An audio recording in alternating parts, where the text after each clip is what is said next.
During the session, the Chief Minister spoke about the need for Gibraltar to be included in any transitional agreement and also in post-Brexit deals, and also highlighted that this was just as important for La Linea as it was for Gibraltar. I think in particular in this part of the world, they can understand quite acutely the potential dangers of Brexit, and I think the stance of the Spanish government is worrying them because they are detecting the nuances in the statements that are coming out of Madrid, that once again potentially they're talking about Gibraltar not being included in the transitional period, because of course if you talk about agreements potentially being entered into that might allow Gibraltar to form part of the transitional period, and then you talk about those agreements not progressing as quickly as one might have expected because the Gibraltarians, surprise, are not going to compromise their principles, the signal that the Spanish government might be said to be sending to their people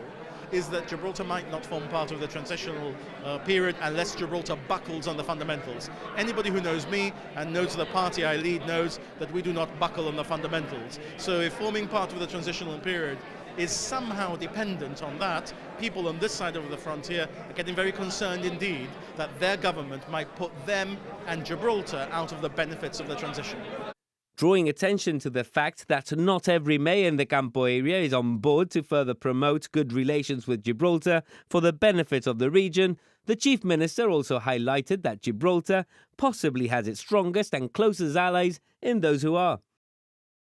I know that in the moment in which we live, Juan Franco, the mayor of La Linea, has been the toughest voice in the select committee of Brexit of the Spanish Congress that came down here, in meetings with Senor Dastis when he has held meetings in this area. He has really defended the importance of Gibraltar and Gibraltar's economy to La Linea and to the wider Campo de Gibraltar. And look, I think if there is one thing that will turn Spain's national attention in respect of Gibraltar from the simple sovereignty claim to the human issues that we always defend, it is that it should be Spanish voices that should be talking about those human issues, not just Gibraltarian, aka British voices, talking about those issues. Mr. Picardo also touched upon the joint use of the airport and mentioned that although he was not in favour of all the elements of the Córdoba Agreement, Gibraltar has kept its part since the accord was signed in 2006.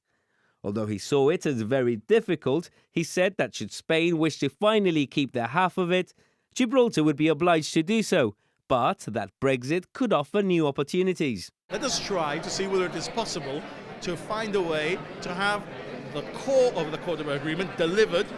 some reimagining of it, to take your language, in a way that the GSLP Liberals are happy with and which the Partido Popular is happy with. At the event, Mr. Picardo also spoke of the recent problems in La Linea and the need for it to move away from its present narco-economy. He welcomes the news that extra police resources would be deployed to the area in the coming months, but highlighted that he hoped this reinforcement would stay on beyond the summer.